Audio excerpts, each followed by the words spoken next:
What's up, everyone? Welcome back to the channel. Welcome back to another Martial Arts Monday review. And it's about time we got into some Sonny Chiba action on the channel. He has a supporting role in the film that I'm going to be reviewing today, Sister Street Fighter. But without him, this film would not be possible, as this is kind of a spin-off of his famous Street Fighter series. This is the Arrow video collection of all 4 of the Sister Street Fighter films.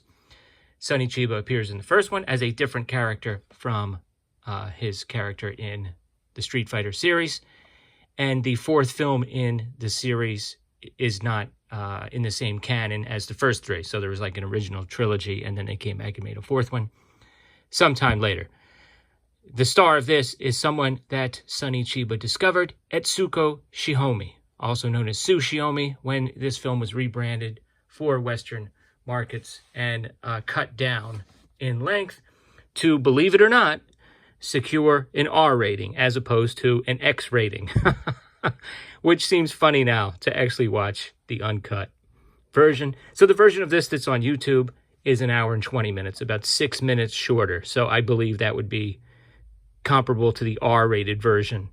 Now, I believe the original Street Fighter was also rated X when it first came out due to graphic violence. You know, Sonny Chiba has a way of separating you from your body parts, and he actually does that in this film. And I've seen the second one, and somebody is separated from body parts in that one. I mean, pulled out, yanked out. Yeah, they don't shy away from that kind of thing. And I think at the time that was kind of shocking. It's really, you know, these are solid R films. Don't get me wrong. Nudity, drug use, you know, violence, people getting skewered, chopped up, you know, a sigh into the head, you know, buried in the head, that kind of a thing. But there's also a quaintness to these films that is just a lot of fun if you're not squeamish. So yeah, I don't think they really minded the publicity that went with the X ratings originally. But let's get into this. This is fun. Now, Etsuko Shihomi in this film wasn't even 20 years old yet. Very young lady, very talented, very cute. Reminds me a little bit of Sybil Hugh from Hong Kong action films. But she was discovered by Sonny Chiba. And what can you say about Sonny Chiba? I mean, his influence is just incredible. He actually founded something called the JAC, the Japan Action Club, where he trained stunt people for films, kind of the way that Jackie Chan had his own stunt team, or that Shaw Brothers had their own sort of academy. So, I mean, his influence is just really immeasurable when it comes to martial arts films. And he discovered Etsuko at a young age and sort of mentored her. She has appeared in some other Sonny Chiba films, including Legend of the Eight Samurai. She was even in Bullet Train, playing a telephone operator. I don't remember her in that. I saw that somewhat recently, but apparently that was just a non-action part. So she's been in a number of films. I believe she's retired now, but just a well-regarded martial artist. She really can move, and she's just a real pistol in these films. And there's the reversible cover art. So plot-wise, this is not that complicated. Both Etsuko Shihomi and Sonny Chiba are members of a karate school. Sonny Chiba's character, they kind of consider him like a wild card. Like, we really don't need to unleash him because he could actually maybe, sort of damage the reputation of the school. So when he's on screen, he is mesmerizing. As always, it's almost hard not to put your eyes on him or take your eyes off of him. But Etsuko Shihomi holds her own in this film, and this is really her vehicle. It's quite an accomplishment for someone who wasn't even 20 years old yet. The fight scenes are fantastic. She's very sort of magnetic in the role.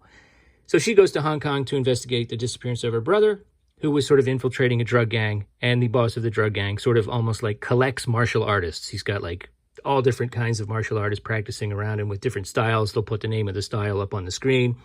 Some of them will sort of figure in the confrontations with Etsuko Shihomi and some of the other characters. There's a few other female martial artists that jump into the action in this film as well.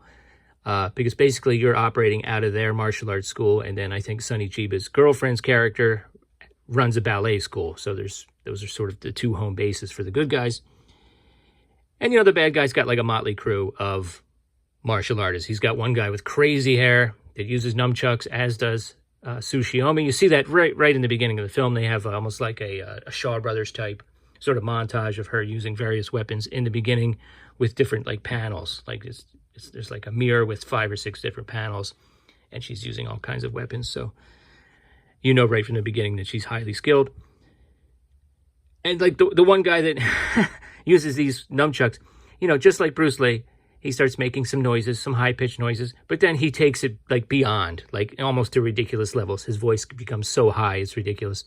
So you have a variety of really cool weapons, you know, blow darts and just all kinds of spears, staffs, just all kinds of stuff. And there's just a series of confrontations with the bad guys. There's some pretty good stunt work. There's one scene where she gets trapped in an alley with a very narrow alley, so she just like climbs up, you know, she with one hand and one leg on one side and one hand and the other leg on the other side, and she just shimmies up the top of this building, and the bad guys try to follow her.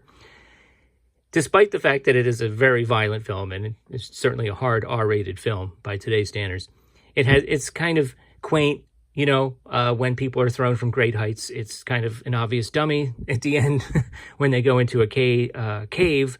There's some bats in there that look like they're right out of a 50s sort of horror movie. You know, it's got some quaint touches like that.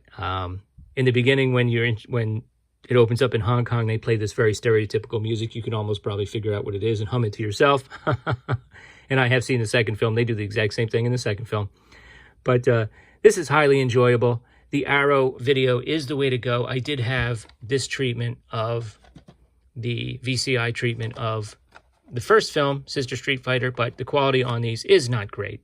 So I learned my lesson. So for Sister Street Fighter, I just picked up the whole collection from Arrow. What are your thoughts about Sister Street Fighter? Have you seen it? Have you seen any Etsuko Shihomi films? What are your thoughts about Sonny Chiba? Let me know if you want more Sonny Chiba reviews on the channel. And I'll talk to you next time on another Martial Arts Monday review. Thanks.